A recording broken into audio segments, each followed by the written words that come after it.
We opened up and nobody came. The employees come first at Birds. There's a saying that I love, a mile deep and an inch wide versus an inch deep and a mile wide. Nobody travels for good. Good is everywhere. So how can we be great? The Noti presents Growth Diaries, the fascinating stories behind the best brands in beauty, wellness, and fitness. Hosted by Sudhir Koneru.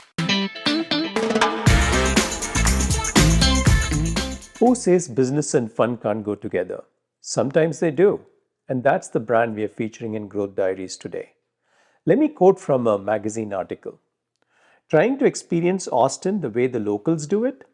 Maybe your itinerary includes a swim at Barton Springs or some barbecue at Franklin's and Salt Lake. But if you're feeling wild and willing to try something new, consider a haircut at Birds Barbershop. That quote was from Forbes magazine, and they got it bang on.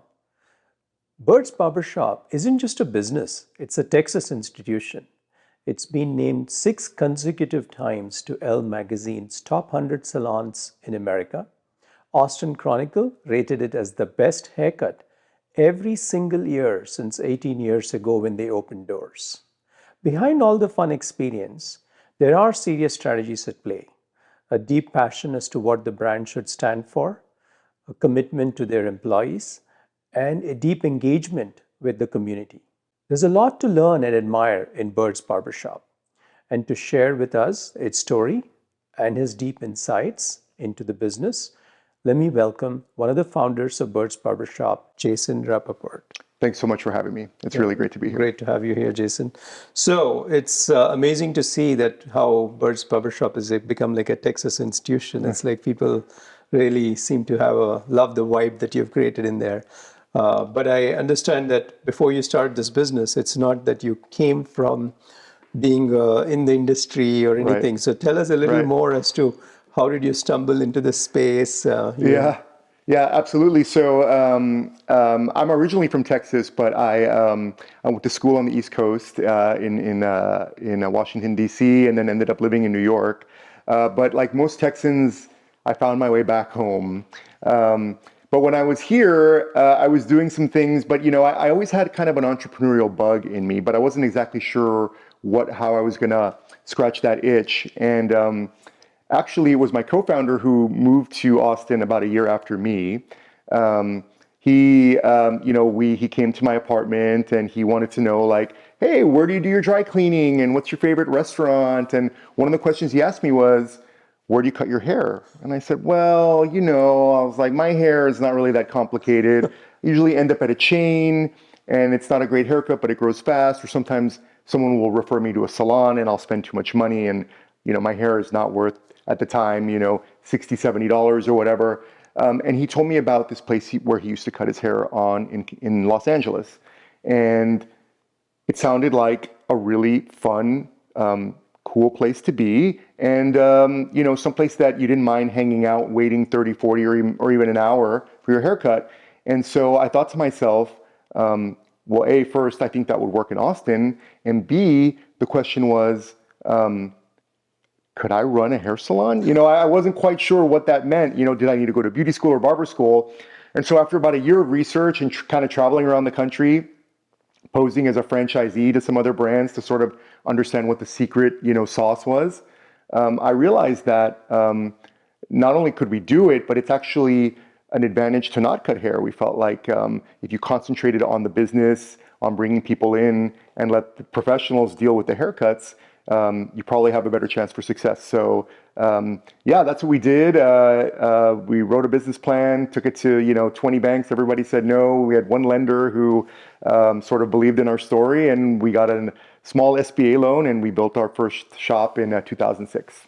Yes. Great. Yeah, and I've heard this before, where a few other businesses where the founder may not have had the skill set of the actual craft, but partnering with someone with the craft, they could focus more on building a beautiful brand kind of stuff. And that's kind of what has unfolded here. Exactly.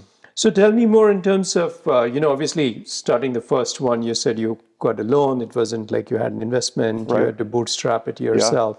When you started this first one, the first time it's a salon, how do you find your customers? What did you do? That's a great, you open the salon. Great question. Great question. So my partner and I had never built anything before. We had never really operated a business before. And so I do come from a family of entrepreneurs, so I sort of had a little bit of that in my DNA, but certainly no firsthand experience really. So once we figured out how to build a barbershop and get it open, somehow we got employees, which was great, and we had an amazing first team to work for us, which is obviously really important. But we opened up and nobody came. And nobody came for a long time. It got so bad that we made all of our employees park in the parking lot so that it looked like we were busy. My partner, I, his wife, and my wife, we would sit outside on our laptops to make it look like there was a wait. But slowly but surely, people would sort of tiptoe and be like, what is this? They would get a haircut. And they had a great experience. They hadn't seen anything like it, and we were doing things like we were playing great music. At the time, we had great magazines. We offered everybody a beer, and the service was great, and it was priced right. And so we didn't realize it at the time, but we sort of had all of these core qualities that, maybe some businesses had one or two of one or the other, and we sort of incorporated all of them. And essentially with the mantra of, hey, salon quality, affordable price. And it sort of started to take hold, and people got their haircut. It took a while though. Yeah. So you had to do what, community events or community engagement, or how did you advertise? Yeah, well, we learned early on that, the best way to market our business was to get people to experience it. And so we understood that if you give away a free haircut and it's, it only cost me half if it was a $19 haircut, it was really only going to cost me $9 or $10. So that was the most effective use of marketing money, which was to give our haircuts away. And so we gave our haircuts away to everybody. A lot of community stuff, so silent auctions. Anyone who asked us for a haircut, we gave it to them. We would go to restaurants and I would leave free haircut cards in the bathroom, or, drop them, with the front desk at a hotel. Anywhere we could we would give away haircuts. And, most people probably looked at it and threw it in the trash. But those that came in realized that, like, hey, this was not a bad experience. And so that was really the key, was definitely community. I think Austin is a wonderful place to start a business. We had that advantage. The community here looks to local businesses first. You still have to execute. You still have to provide a good product, but they always want to try the local guy first. And so we were lucky there. And so Austin definitely gave us a shot, and it worked. And I think, I've seen this before with entrepreneurs and founders. When you start off, you don't spend advertising money. You do it the smart way, which is, use your service itself and find ways to get people to try it and all that. That's a better way to spend the money than marketing dollars when you cannot afford the marketing kind of stuff. Exactly. Great. The beauty, wellness, and fitness industries touch our lives like no other industry does. And every brand that has succeeded in this industry has a wonderful story behind it. We have stories that engage, stories that we can learn from, stories that inspire all of us. And I'm here to bring you these stories and introduce you to the wonderful people behind these brands. So if you're enjoying this, do press like and hit the bell icon to subscribe, so you'll be the first to know when a new episode comes in. And in terms of, so initially, of course, you get this going, but in terms of driving customer loyalty, I mean, let's have you speak a little more to how does loyalty happen in your business, and what kind of vibe and engagement within the salon happens that you feel people keep coming back after the initial visit? Well, first I will say, even though we weren't spending on marketing, social proof is important, right? So we won a Best Barbershop early on in the Austin Chronicle, which is sort of our local free weekly paper. That was really important. And so we were really good at PR. We got written about in the paper, what are these guys? So that was a key cog, was getting people to talk about us. I think we ended up in the New York Times for some weird Austin story, and we had a blurb. So we definitely leaned into, New York Times, barbershop, mentioned barbershop. So that was really important. But I think for us to win early on, my partner and I, Michael, we were in the business every single day. And so we, if it's about quality, it's about consistency. And those two things were important to us. And so we made sure that we took turns working the front desk.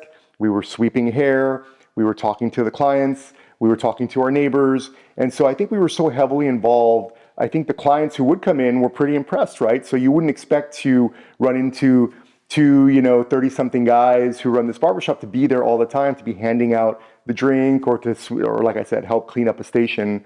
And so it was sort of that sweat equity that, every small business has to sort of invest in early on that I think kept the people coming back. And at the end of the day, of course, we are a service business. Haircuts are a commodity. You can go anywhere. The quality had to be good. And so we made sure that, the quality was there. And so from those efforts, the business grew. Cool. So creating this kind of a vibe, which is very community friendly, Right. family friendly kind of stuff. It's more than just giving great haircuts. It's a vibe that you're trying to create. Yeah. So then how did you, over time evolve your employee hiring or Right. management or building the culture with your staff that they would continue to exude that? Because early days you're there, but as you've grown, what have you learned and how to make employees represent your culture? Yeah. No, look, employees are everything, obviously, in this business. I don't cut hair, so nobody comes to Birds to see me. We started out, and times have changed, obviously. There's concepts similar to ours, but we were early. I feel like we were a refuge to hairdressers who were at different points in their career. So some would come out of beauty school and go straight to the chains because it's a way to earn money early and quickly be busy. They had a family or they needed to repay loans. Others would go the higher end salon route, and that required a lot of time and patience. Maybe you started washing hair and you had to apprentice. And so you had really talented people on these both polar ends who were working hard, but maybe felt like either A, they wanted to speed up the process, or B, they wanted to be in a situation maybe where they could charge more or have more diverse clientele. And so Birds as being a unisex barbershop, which was a concept that was pretty new back in the day. We did men, women, kids, we did color. I think that sort of attracted these people. We had a little bit of a higher price point than the lower end, not as high as a salon. But so I think, I think it was just an attractive place just because it was different. Not being in the salon world, we were very against drama, and we wanted to operate much differently than maybe what we thought other salons or chains were operating as. And so I think that sort of breath of fresh air, word travels, and it was a small community at the time. It still is, and we were able to continue. We were able to retain really great people and continue to hire as we grew. Yeah. Great. And as you've grown in terms of scaling now, have you changed in terms of new principles you apply and how you advertise, how you promote, whether it's social media? Where do you invest in terms of continuing to build on the brand of Birds? Yeah, the community is always first. We feel like that's where a lot of brands sort of stop paying attention after a while or don't follow through. So, we want to be on every Little League baseball. We want to be we want to be on the outfield sign. Like I said, we want to give away to every silent auction. We want to support the community as much as possible because A, we love Austin, and B, that energy comes back usually dressed up in a haircut every now and then. And so that's really important. But now from a technological perspective, I think that, software does some really neat stuff, allows us to do a lot of the blocking and tackling that's maybe difficult to do when you're smaller or you don't really, understand, what the retention should look like and how to attract clients. And so now we lean heavily on software to help us sort of make sure that we're talking to our clients and we're keeping them, in the loop as to what's changing, what's not changing. And if maybe they don't come back, trying to get them to give us a try again, understand maybe what we did wrong. So I think we still do the hard stuff, which is the community stuff, which requires a lot of physical work and reaching out and a lot of like one-on-one combat. But we let technology sort of take over. Now as we've grown and our client list is much larger, our database is much larger. It's impossible to understand how to reach out to everybody, and so we sort of let the technology do the talking for us, and that's been really helpful. Cool. And so, in talking about reaching out to people and your customers, I think people generally associate gift cards and these kinds of things to like a high-end spa, to a luxury place, etc. But you've kind of broken the norm, I think, by actually offering gift cards. Share a little more about how has this worked for you and the strategy of gift cards. We ignored gift cards for a really long time, and to our detriment. It was only in the last few years that we've really leaned in and sort of developed, certain times of year where we focused on gift cards and trying to get our clients to purchase them. And it's been an amazing response. And I think that, I have, while in your mind you hope that someone is buying a gift card to give as a gift, or maybe, a reward, maybe to your child's teacher or coworker or whatever. But I don't have an issue if a client who's been coming to us for a long time. That's my way of discounting to him if he can buy a gift card, at a certain discount or whatever, and he can buy it, use it, and then transact right at the front desk with it. So I think just being innovative, and making it, a focus of our marketing plan, certain months of the year, whether it's holiday, Father's Day, back to school, really leaning into these times of year. It's just been a very popular channel for us, for sure. Great. Yeah, and because we also see that in the industry in general, I think consumers are running out of things to give to each other. Yeah. And people value experiences more than giving physical things. So I think businesses like yours offering gift cards is starting to work in terms of strategy. And especially you have a fun experience to gift. It's not just a haircut at a regular brand. Yeah, if you can trick yourself into thinking, well, everybody offers gift cards, and it's gift card overload. You walk into a store and you see a million different ones, but people respond to them, and especially if you attach a deal to it, I think people are motivated to purchase, and if they resonate with your brand, then it's successful. So we've been underinvested in gift cards, and now we're heavily invested, and it's been really nice for us. Cool. And so coming out from outside the industry, you obviously figured out how to run a successful brand, was well recognized, as you said, in the Austin community and everything. But you seem to have also gotten into doing retail. Right. And so how did that happen? And give us some color, because many people may not know that you actually built a retail brand. Yeah, sort of the same thing. So, some entrepreneurs build businesses because they feel like they see a hole in the market, and they've got a 30,000-foot view. But a lot of them do what we did. We created it for ourselves, right? We weren't having a great experience getting haircuts. And so we wanted a better way to do that. And we figured if we liked it, maybe other people would like it. But same sort of thing in the hair product situation. So we created a company called Verb Products with the same basic theory. We were carrying hair products at Birds, and we wanted something that was priced below our haircut, so affordable, but high quality. And we couldn't really find that. It was either lower quality that was available in the drugstore, or it was very high quality and very expensive, and it didn't really mesh with our brand. And we felt like that was really missing, because it was missing for our customer. And we thought, well, if it's missing for our customer, maybe it's missing for others as well. It's like, everyone wants to, the average, many people say that the average retail sell-through is 10%, right? So if everyone's fighting for the 10%, who's fighting for the 90% of people that don't buy product, right? And we felt like that could be us. So here we are, two guys that know nothing about building a hair product company. We started Verb. We found a chemist and a manufacturing lab out in California. Most turned us down. We convinced them to lower their MOQs, their minimum order quantities, and create 4 SKUs. And off we were. We started, and it was very difficult and really hard, but in the end, it ended up being very successful. Unfortunately, it took the focus away from Birds. Took us away from the focus on Birds.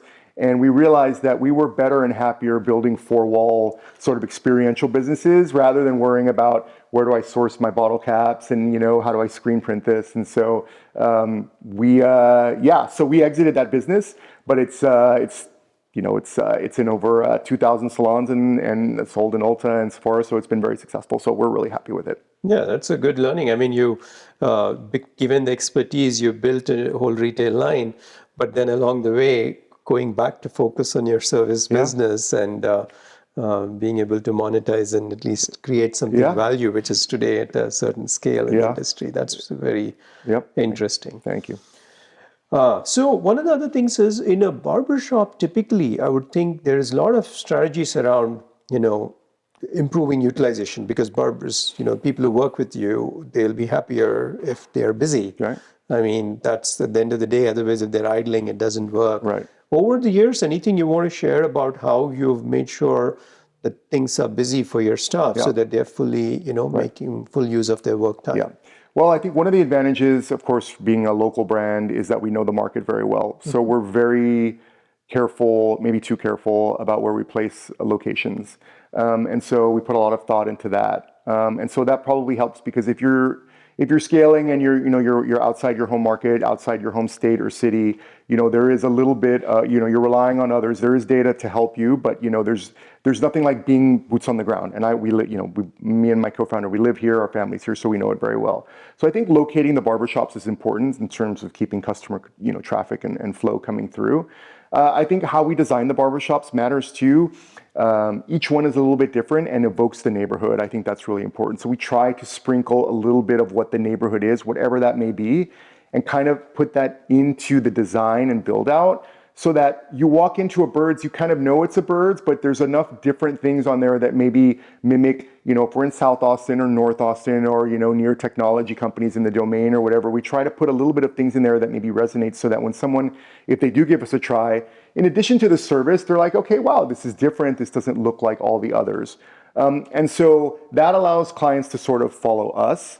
And I think that what we tell, and then it's just about, again, I go back to the community. So once we're in a new neighborhood, where are the schools? What are the nonprofits? What is happening in this neighborhood that Birds can support? And over time, it does take time. You can give everybody a free haircut within a 5-mile radius, but if nobody needs a haircut, nobody's coming in, right? So you do have to wait, and that cycle takes time. But once that flywheel starts, it's yours to lose, right? So you have to figure out how to retain them, and that's another part of the job or whatever. But yeah, no, I just think that like being patient, being dedicated to the community, and being in good locations is the most important thing. Yeah. Great. In fact, I happened to visit your domain location, and it was quite different in the sense it's in between the tech space and all that. So I could see that. I said hi to your staff and all that. Oh, that's great. That's great. So you made it to the list of these, top 100 salons by Elle magazine for 6 years, and Austin Chronicle. Any advice to other people, and how do you work your way into these kinds of lists, and what effort do you need to put in to make that happen? Yeah, I'm not, that's a really good question. I think one of the things that we do is allowing the barbers and hairdressers and stylists and colorists that work at Birds to be really free with how they express themselves, right? So it's kind of like, you allow them to focus on their craft, and what we say to them is, listen, I'm going to take care of everything around you. You just have to focus on the client and the hair, and don't worry about anything else. Don't worry about marketing. Don't worry about it, right? And so I think that's allowed us to attract some good talent. I think that we're really good. I think that, when you apply to some of these, best of lists or whatever, I think they're pretty surprised to see a barbershop in Austin wanting to apply. But when they kind of dig in a little bit, they see what we do, the work that we do, and the quality of the work. And I think it's surprising, and it makes them, it gets us on the list. So I don't know, it's a little bit of luck, but it's also a little bit of, again, focusing on the employees come first at Birds, our clients come second.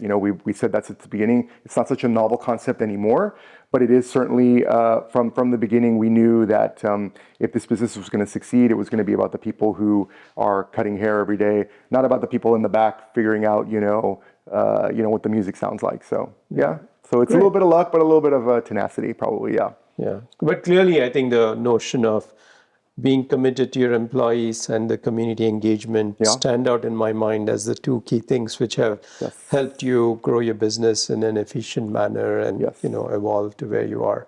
Growth Diaries is brought to you by Zenoti, the software trusted by over 30,000 salons, spas, med spas, and fitness studios.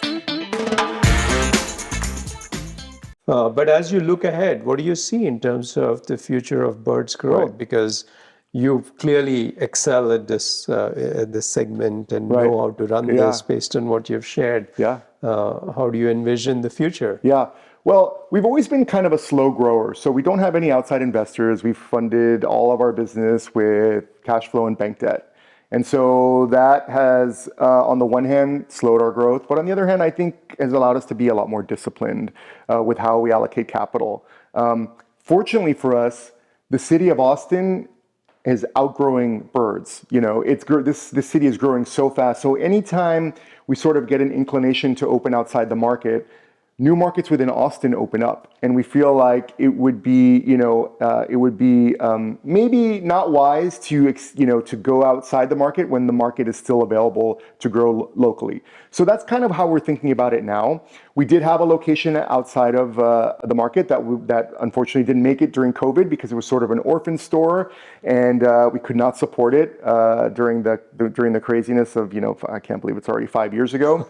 Or almost 5 years, or is it 5 years? It's 5 years. I don't know. But I think I think on the roadmap for us is to add a few more locations here in Austin, and then begin growth again outside the market, because we're excited. We were really excited to do it back then, and we stumbled a little bit, but I think we're excited to pick that up again soon. Yeah, and I think that's a good message for any entrepreneur.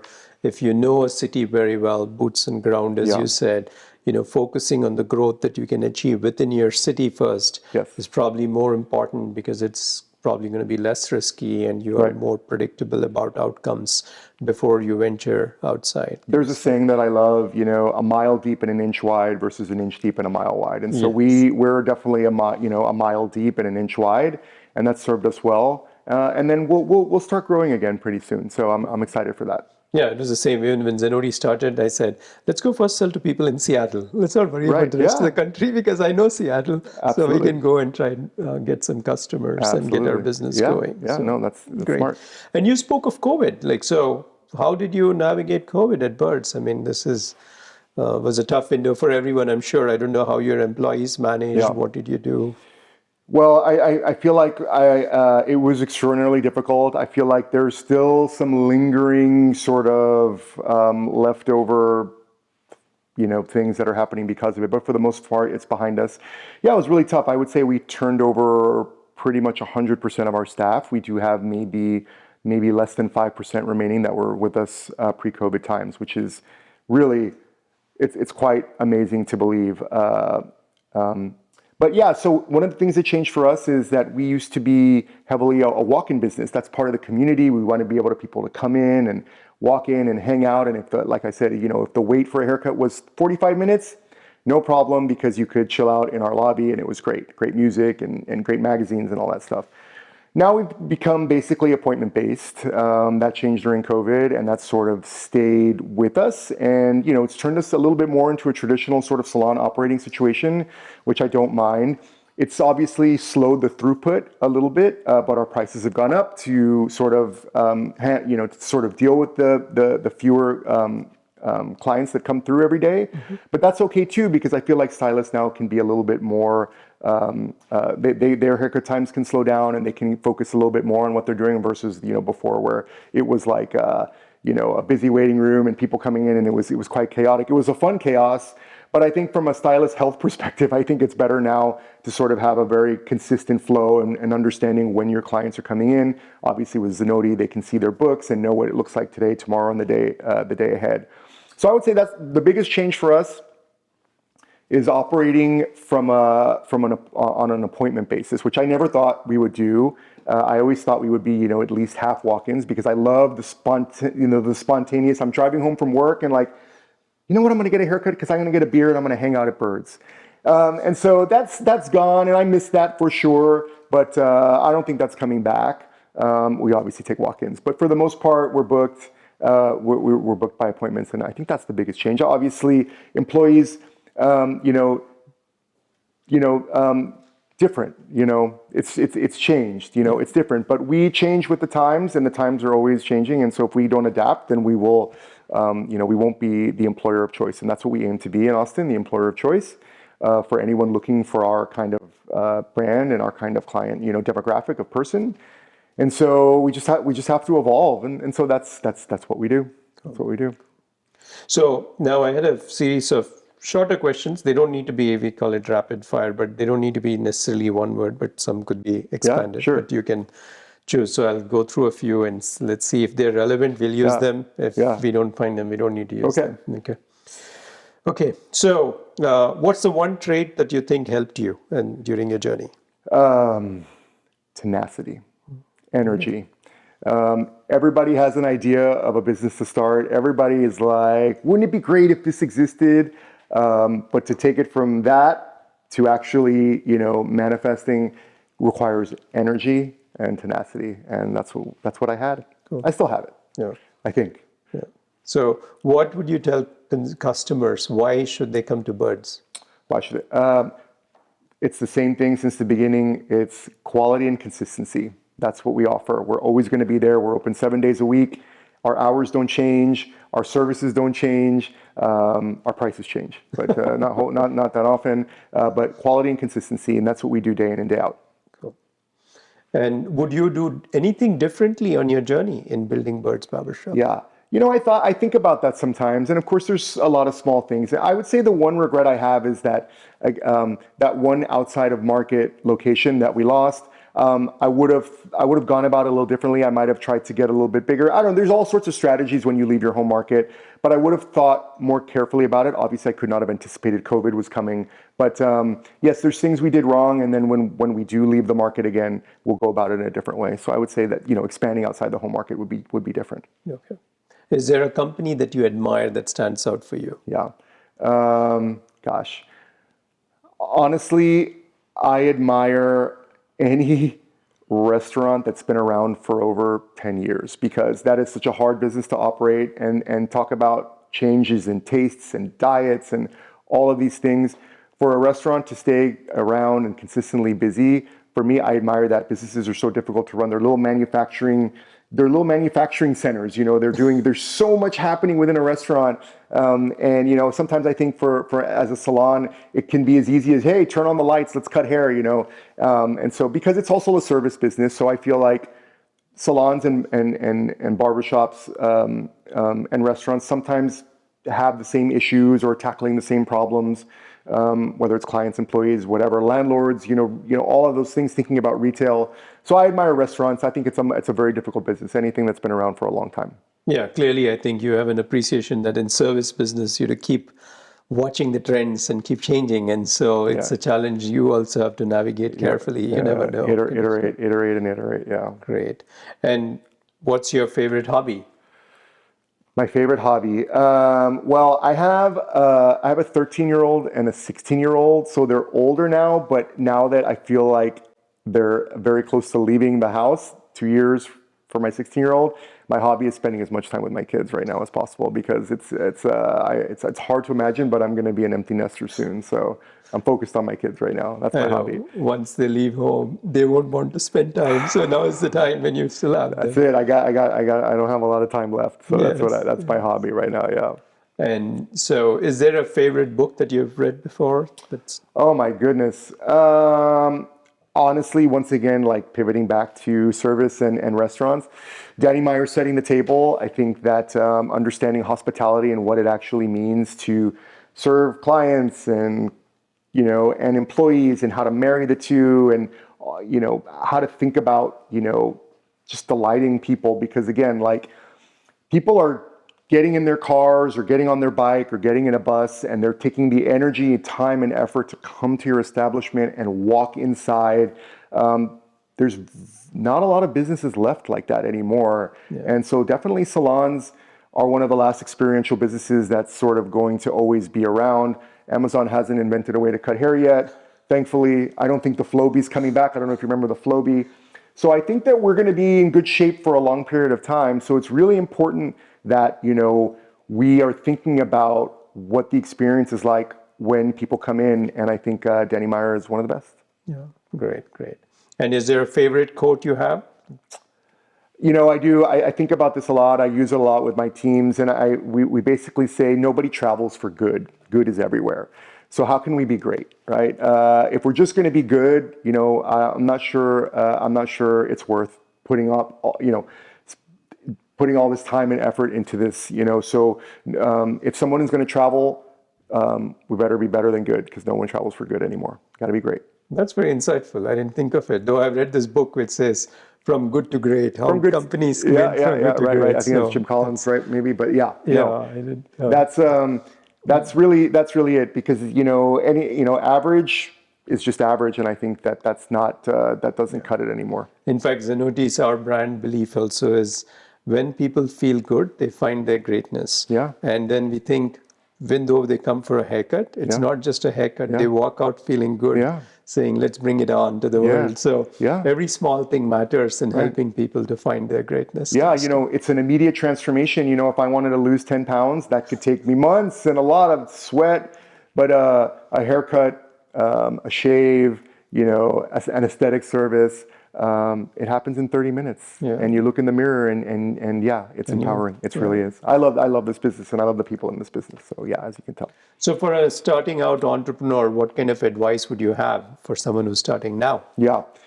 Well, energy, right? So I think it's pretty standard issue to know that there's going to be a lot of people that tell you no, bad idea, or whether it's raising money, but to just to push. I know it's not that it doesn't seem that insightful, but there's a lot of times along the way, even when we were creating this hair product, many people thought we were absolutely lunatics to try to create a CPG company, and we really believe that we were right, and it took a long time, but we were proven so. So yeah, ambition, tenacity, energy, those are the qualities that'll get you from A to B, and you've got to have it all the way through. Yeah. Even I've been an entrepreneur a couple of times, and when I work with venture investors, they say the same thing. They look for tenacity in entrepreneurs, because things can never go the way we think they'll go when we start off, and the tenacious people tend to work around it and get there.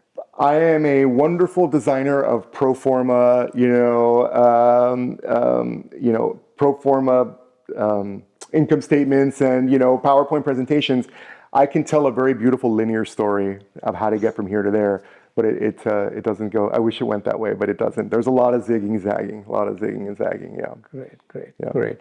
So thanks a lot, Jayson, for making the time for this podcast. And I'm sure our audience really loves the fact to see how you built Birds, which is out of passion, out of these two areas of pillars, which is employee, commitment towards your employees and engagement to the community.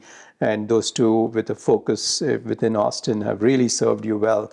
And I think anybody starting off has interesting insights and tips here of what they could prioritize to ensure they have early stage success. So, well, I appreciate that. Thank you very much. It was a pleasure to be here. Yeah. All right. Yeah. Thanks very much. Growth Diaries is brought to you by Zenoti.